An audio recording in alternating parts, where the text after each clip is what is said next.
Let me just get right to it. There's nothing wrong with emulation, there's nothing illegal about emulation. Well, if you don't live in Japan. Maybe that's why Nintendo thinks they can do all this. There's nothing you can do about the sentiments of social media. They hate Nintendo and will use whatever means to throw dirt on their name. They use games like Pal World and Astrobot as their rally cries against the big N. Look at this game over here, which does Nintendo better than Nintendo. Forget the fact that it's essentially lifting all of Nintendo's ideas to even make a game at all, but whatever. An enemy of my enemy is my friend. I have no problem with people liking these games, and I have no problem with them being popular. I do find it a dubious take to say Nintendo needs to compete with someone who didn't bring anything new or unique to the table and basically made a game by copying someone else's homework. People say they improve upon the genre. How? What new innovations in gameplay did these games bring to the table? How did these games show people a brand new way to see the genre? Pal World merely took Pokemon characters and put them in Fortnite.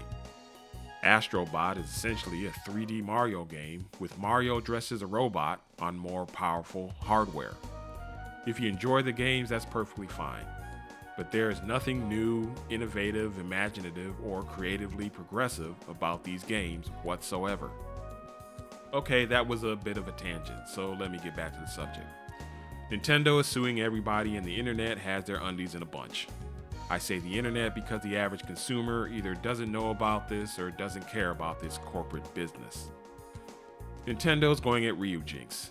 First off, Nintendo did not send Ryujinx a cease and desist letter and has no DMCA takedowns on any of their channels. I'm not aware of a lawyer even being involved in contacting Ryujinx, though I could be wrong about that. The point is, there was no legal action taken against Ryujinx. The report is Nintendo, by whatever means, got in touch with those in charge of the project with a supposed deal for them to discontinue working on the project and bring it to a close. Some people have outright said this was a legal cease and desist action. There's no evidence to prove this is the case. For all we know, they paid Ryujinx millions of dollars if they agreed to shut down. Why would this be plausible? Ryujinx wasn't doing anything illegal. While Echoes of Wisdom did get hit with piracy similar to Tears of the Kingdom, there's no way Nintendo could prove Ryujinx was the cause of this. As I said before, Nintendo wants to shut down all major avenues for emulators and ROMs. They can't stop emulation and piracy, but they do hope to contain it. They can't make emulation impossible, but they can make it difficult. Emulation is a niche activity, and Nintendo wants to keep it that way. I personally have no problem with emulation. I do it, and I'll continue to do it. I'll also financially support the games which I like, which are available to purchase, because I understand if I don't financially support these companies who make the games I love, they won't make them anymore. I need also to emphasize I don't do this with YouTube videos, Twitch streams, and blog posts. I do it with money. The ponies complain about games being ported to PC. Why didn't these lunatics go buy these games so Sony can make money keeping them exclusive? Would they rather they keep these games on PS5, they not sell, Sony makes no money, and they eventually shut down their gaming division? What plastic box will you worship then? If they bring these games to PC and they sell well, they'll be able to keep making these games you like, and you'll be able to still play them on your precious plastic box. Sony isn't taking games away from you, they're making them available for more people. These companies don't need your cringe, sycophantic internet devotion. They need money, and you people don't have enough. Alright, that was another tangent. I'll try not to do it again. My issue with this whole thing is not about emulation being evil. It's about any company's rights to protect their intellectual properties and having fair competition in the free market. I don't want to live in a world where something I created can be copied by someone else, then sold, or by some other means have its value to the market diminished through widespread free distribution, and I can't do anything to stop it. People who bring up preservation either aren't being honest or they don't understand the situation. Tears of the Kingdom and Echoes of Wisdom being pirated days before release has nothing to do with game preservation. Having emulators of hardware currently on the market has nothing to do with game preservation. How about we stop acting like the majority of people who are doing this are just trying to play games from 15 years ago that no one is selling? This is using an exceptional case to justify an action which has nothing to do with what the vast majority of people are doing.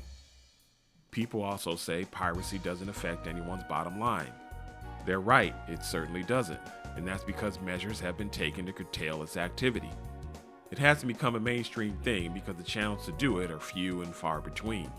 It's been relegated to a small corner of the internet, and as long as it remains there, it's harmless. You don't want any emulator to become the next Napster. Napster was way too big and too prevalent in a time where the internet was still a new thing, and being able to download whole music albums easily for free was unprecedented. Piracy has been mostly contained and kept from getting that big due to various companies, not just Nintendo, taking actions against those who facilitate it. There's also the thing about wanting to play on better hardware. The easy solution to not wanting to play on crummy Nintendo hardware is to go buy a PS5 or an Xbox or a Steam Deck. Piracy ain't the play. You can't build a factory selling Honda Accords without Honda's permission and say it's because you think all Honda Accords should have supercharged engines and 1,000 horsepower. That's not fair competition. Honda would be totally justified in suing you into the shadow realm. Nintendo is now having a sign-up to playtest a new feature for NSO. We don't know what this thing is yet, but what if it was Nintendo gearing up to put GameCube, DS, Wii, and 3DS games on NSO? Would this not explain why they're coming down on people pirating games from these platforms? People say, why are they shutting down emulators for systems they don't sell and make no money on? Because they plan on making money on those games by making them commercially available again in the future. It would be silly for them not to close off avenues to pirate these games. This has mostly been the case with their shutdowns. They have to do with their plans to make these things available on their own. It's an investment in themselves and their own brand, a brand they own and have every right to protect. It's the people who genuinely pirated their content, made hacks of their games and sold them, posted gameplay and music content of their games and made money while doing it, who get the smoke from Nintendo. Most of these people on YouTube making content about Nintendo are doing so to show people how to pirate their games and how to mod and alter their hardware. When Nintendo came up with the Nintendo Creators Program and revised their tournament guidelines, they were basically saying, you can make your content with our products, but you have to cut us in on the profits. You can have your tournaments, but you can't do them for profit. If you're going to do anything with Nintendo stuff, it has to be totally free, or Nintendo has to get a piece of the action. Nintendo doesn't want nor need your free advertising, and it boggles my mind that people think they can use someone else's content and make money off it and give the people who created the content nothing. I guess some people feel if Nintendo ripped them off, they can return the favor. The Switch has been a roaring success despite Nintendo's relationship with the social media community. Social media loves Sony and Microsoft. How are their consoles doing? What you have is a bunch of people poking the bear and then getting outraged that it woke up and ripped them to shreds. You also have news of a guy named Ryan Daly of Modded Hardware who is going to stand up against Nintendo trying to get him to cease operations for MiG Switch.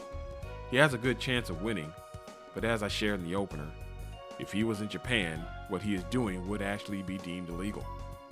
I'm not aware of how international law is handled as this person operates out of Russia and not Japan. Could Nintendo enforce Japanese law on a Russian entity?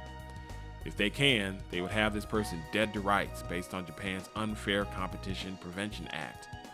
It could be the case since he's doing things with a product from a company centered in Japan, where those actions are illegal, making him liable to those laws. Like I said, I don't claim to know how international law works. Again, emulation is legal, but parts of emulators may not be. Are the people making the emulators providing BIOS, product keys, and cracking tools for the games to work on the emulators? Most emulator sites will state you must get these items yourself, but you then find these people providing illegal access materials through their Discord or other channels. There's a lot to this people simply don't know or don't care to look into. Everyone is looking to get their pound of flesh from this company or defend another. Market behavior shows most people just don't give a damn. They just want to play the games they like.